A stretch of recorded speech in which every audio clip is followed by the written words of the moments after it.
Hi friends, this is your pal Scott Garibay, and today we are going to talk about Dungeons and Dragons, and we're going to talk about how to get the the platform of Dungeons and Dragons, how to get it moving to take us where we want to go. So where do we want to go? So okay, go over to Dungeon Dudes. They'll tell you how to make a better Ranger build, and you can have fun at your table. All right. But if you're here, if you're on Scott Garabay's channel, you want to do a lot more than that with Dungeons and Dragons. So I believe that in 1973, Gary Gygax built a human improvement engine. On February 7th, 1974, day one, he started that engine, right?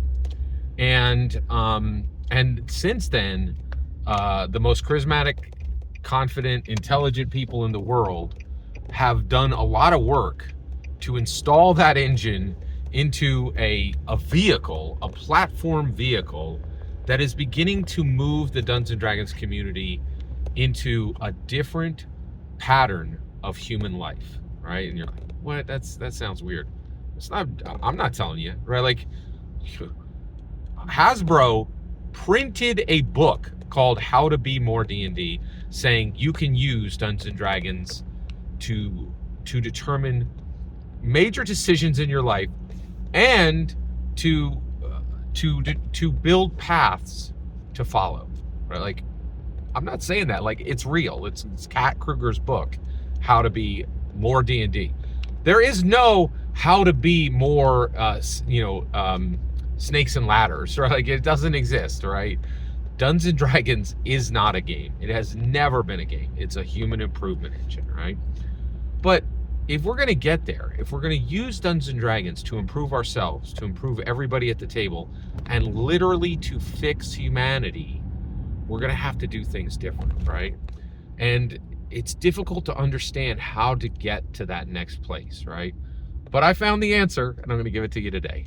So today is October 30th, and I was very fortunate today. I had something really special. So I bought my ticket like a month and a half ago, and I bought a ticket to 40th anniversary Back to the Future. And the answer you and I need to take Dungeons and Dragons to that next level, right? To get us there, to fix ourselves, to fix everybody at the table, to fix humanity with Dungeons and Dragons, it's sitting right at the start of Back to the Future.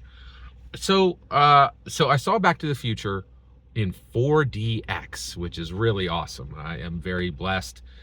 I think there's not a ton of 4DX theaters. There's only a few of them in the nation. And I have one of them right in my backyard, which is incredibly fortunate.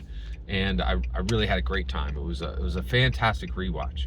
But I noticed something I had never seen before. I've seen the movie many times, but it had never really like imprinted on me. I didn't really understand what I was seeing, but I saw it tonight. So at the beginning, near the beginning of Back to the Future, Marty gets with Doc Brown, and Doc Brown unveils his time machine, and he puts Einstein in the time machine, right? And which is very exciting. So he puts Einstein in the time machine, right?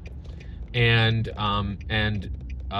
then he explains to Marty, I'll build a time machine into a DeLorean. If you're gonna build a time machine, do it with style, right? And he says, and we're gonna test it. And I got you here, my assistant at 1:15 a.m. on November 5th, 1985, to record this momentous historical event when I send Einstein back in time, right? His dog. So Marty's like, okay, yeah, let's do it. And so he picks up the camera, right? And and Doc Brown takes the remote control. So he's hooked up, he's geared this DeLorean so that it can be controlled by remote control, right? And Einstein is his test subject, right? Which is pretty wild because I don't even know. I don't know. Yeah, it was wild. It was a great movie. All right, so he puts Einstein in, and then he kicks that DeLorean. They're at the Twin Pines Mall, which later in the movie will be the Lone Pines Mall. and he sends the DeLorean out, and he has it spin its wheels for a while, and then he kicks the DeLorean forward, right, to go into the future. But this is the part that you and I need to pay attention to. Okay, consider Doc Brown the dungeon master. Consider Marty McFly the player. Okay, so there's your table. Okay, and also consider each one of, and I truly believe this. If you're doing what Scott Garraway is doing, right? If you've abandoned D&D for fun, and you are working hard to be more D&D, you're using D&D to cut a path, through this 75 years you have on Earth, then this is where we're going, right? We're building something significant with Dungeons and Dragons, right? So that's the table, okay? But what does he? This is what blew me away. So the DeLorean is now hurtling forward to go into time. Now you have a huge parking lot, right? You can have the DeLorean go anywhere. You can have it shoot away from you. You can have it shoot parallel to you. What does Doc Brown do? Doc Brown aims that DeLorean directly at him and Marty. He has the DeLorean coming at them pell-mell, right? Full on, right? There is about 100 feet of margin, right? And the DeLorean is going to hit 88 miles per hour. And if Doc Brown is right, then that thing is going to shoot into the future, right? Like it's going to go into the future.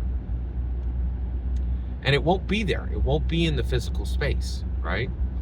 And this is what blew me away. So Marty realizes this. He realizes that Doc Brown has this time machine, which Marty has never seen work, right? Aimed at him and Doc Brown. Soon it is going to strike them, right? It will break their legs. It will crack their skulls. It will destroy them humanly, right? But Doc Brown has no fear. He's like, I built this thing. This is my experiment. It will work, right? He is exhibiting risk and exhibiting boldness. Like he's like, I know this will work because I built it, right?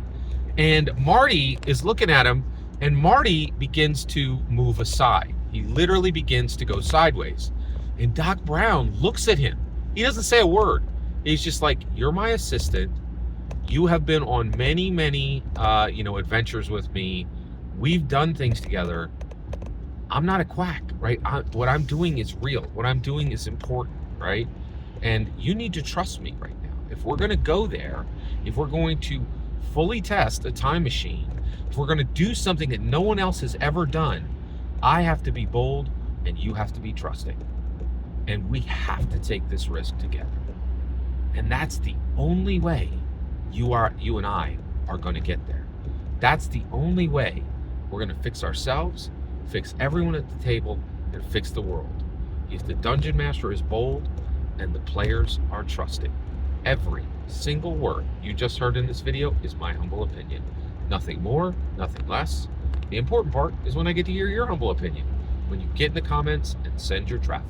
Please consider liking and subscribing, and have a fetch millennium.